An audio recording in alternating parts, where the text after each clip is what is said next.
Hello friends, welcome to Stylos kitchen.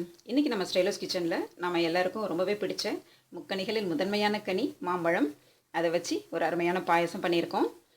இது வந்துட்டு seasonal fruit. Summer வந்துச்சுன்னாக்க தான் நம்ம கைக்கு மாம்பழம் வரும். ஸோ அது கிடைக்கும் போதே நம்ம என்னெல்லாம் ரெசிபிகள் பண்ணி சாப்பிட்டு என்ஜாய் பண்ணணுமோ பண்ணிடணும். அந்த வரிசையில் நான் வந்துட்டு மாம்பழ பாயசம் பண்ணியிருக்கேன் இன்றைக்கி. ரொம்பவே அருமையாக டேஸ்டியாக வந்துருக்குது. இந்த ரெசிபி எப்படி செய்யலாம், அதுக்கு என்னென்ன பொருட்கள் வேணும்னு பார்க்குறதுக்கு முன்னாடி நம்ம சேனலுக்கு நீங்கள் புதுசாக வந்திருந்தீங்கன்னாக்க இந்த வீடியோவுக்கு கீழே இருக்க சகப்பு கலர் சப்ஸ்கிரைப் பட்டனை ப்ரெஸ் பண்ணி சப்ஸ்கிரைப் பண்ணி வச்சுக்கோங்க. பக்கத்தில் ஒரு பெல் சிம்பல் வரும், அதையும் மறக்காமல் கிளிக் பண்ணிக்கோங்க. வாங்க கிச்சனுக்கு இந்த அருமையான பாயசத்தை எப்படி செய்யலான்னு பார்த்துடலாம். பாயசம் செய்கிறதுக்கு என்னென்ன பொருட்கள் வேணும்னு பார்த்துடலாம். நான் ஒரு பெரிய மாம்பழம், இந்த அளவுக்கு இதே மாம்பழம் தான், ஒன்று வந்துட்டு இது மாதிரி சின்ன சின்ன பீசஸாக கட் பண்ணி எடுத்து வச்சுருக்கேன். 1/4 லிட்டர் காய்ச்சின பால், நம்ம தேவையான அளவு நெய் எடுத்துக்கலாம். இது வந்துட்டு ஒரு 1/2 கப் சுகர் எடுத்திருக்கேன். 1/2 கப்பு வந்துட்டு ஜவ்வரிசி ஒரு 10 நிமிஷமாக ஊற வச்சு எடுத்து வச்சுருக்கேன். இங்கே ஒரு 10-15 முந்திரி பருப்பு, ஒரு 20 போல் திராட்சை, ஒரு 1/4 ஸ்பூன் வந்துட்டு ஏலக்காய் பவுடர். இவ்வளோ தான் தேவையான பொருட்கள். வாங்க இப்போ செய்ய ஆரம்பிச்சிடலாம். மாம்பழ பாயசம் செய்கிறதுக்கு முதல்ல ஒரு மிக்ஸி ஜாரில் இந்த மாம்பழ துண்டுகளை போட்டு நல்லா ஸ்மூத்தாக அரைச்சி எடுத்துக்கலாம்.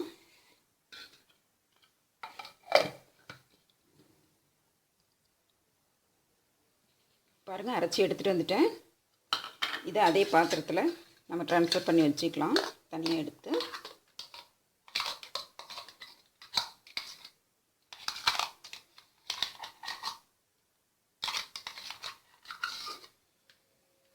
இது ஒரு ஓரமாக இருக்கட்டும்.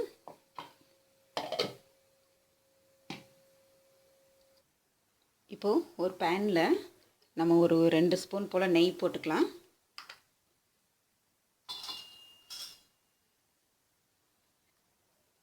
நெய் போட்டு முந்திரி திராட்சையை வறுத்து எடுத்து வச்சுக்கலாம். ஃபஸ்ட்டு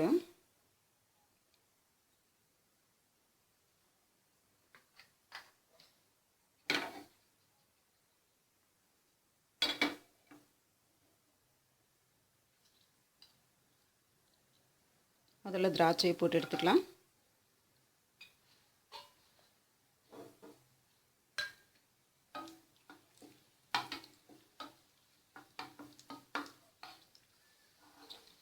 இந்தளவு வறுத்தா போதும்.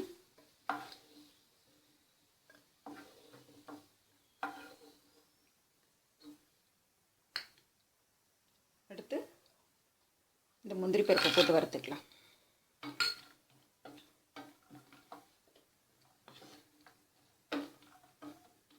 சும்மா லேசாக வறுத்தா போதும், ரொம்ப வறுக்கணும்னு அவசியம் இல்லை. இதையும் இதோடு எடுத்து வச்சுக்கலாம்.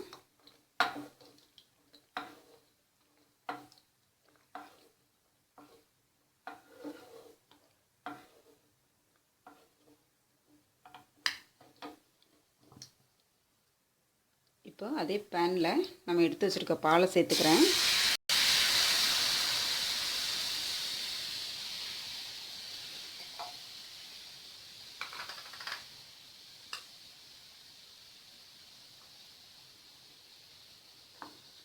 இது ஏற்கனவே காய்ச்சின பால்.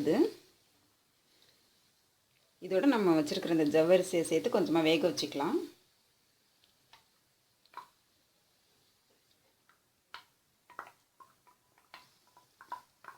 ஒரு 10 நிமிஷத்துக்கு மேலேயே இது ஊறி இருக்குது, அதனால் சீக்கிரம் வெந்துடும்.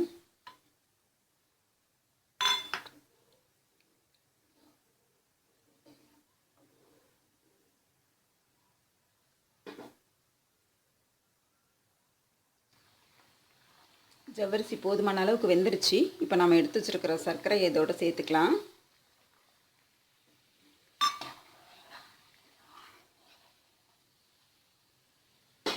கூடவே இந்த மாம்பழ பேஸ்ட்டையும் சேர்த்துக்கிறேன்.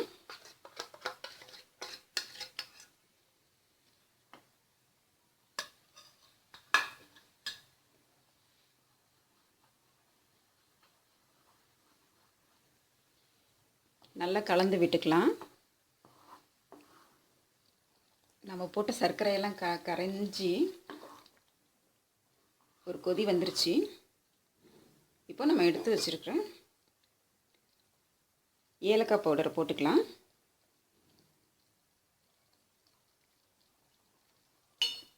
இது நல்லா கலந்து விட்டுக்கலாம்.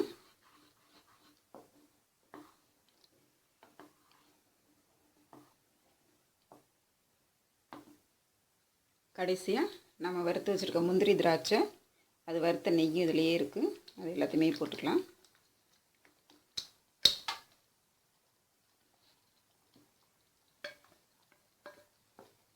இப்போ நான் ஸ்டவ்வை ஆஃப் பண்ணிக்கிறேன். ரொம்பவே டேஸ்டியான மாம்பழ பாயசம் ப்ரிப்பேர் பண்ணிட்டோம். இந்த ரெசிபியை நீங்களும் வீட்டில் ட்ரை பண்ணி பாருங்கள். இந்த வீடியோ உங்களுக்கு பிடிச்சிருந்துச்சின்னா ஒரு லைக் கொடுங்க. உங்களுடைய கருத்துக்களை கமெண்ட் செக்ஷனில் கமெண்ட் பண்ணுங்கள். இது மற்றவங்களுக்கு யூஸ்ஃபுல்லாக இருக்கும் அப்படின்னு நினச்சிங்கனாக்கா ஃபேஸ்புக் அது மாதிரி சோஷியல் மீடியாஸில் ஷேர் பண்ணுங்கள். இந்த வீடியோக்கு கீழே இருக்க சிகப்பு கலர் சப்ஸ்கிரைப் பட்டனை ப்ரெஸ் பண்ணி சப்ஸ்கிரைப் பண்ணி வச்சுக்கோங்க. அதுக்கு பக்கத்தில் ஒரு பெல் சிம்பிள் வரும், அதையும் மறக்காமல் கிளிக் பண்ணிக்கோங்க. அப்போ தான் நான் போடுற எல்லா வீடியோஸ் உங்களுக்கு நோட்டிஃபிகேஷனாக வந்து சேரும். சப்ஸ்கிரைப் பண்ணுறவங்களுக்கு என்னுடைய நன்றிகள். நான் இன்னொரு நல்ல ரெசிபியோடு உங்களை மீட் பண்ணுறேன். அது வரைக்கும் bye from Stylo. Thank you. Thanks for வாட்சிங். ஹெல்த்தியாக சாப்பிடலாம், ஹாப்பியாக வாழலாம்.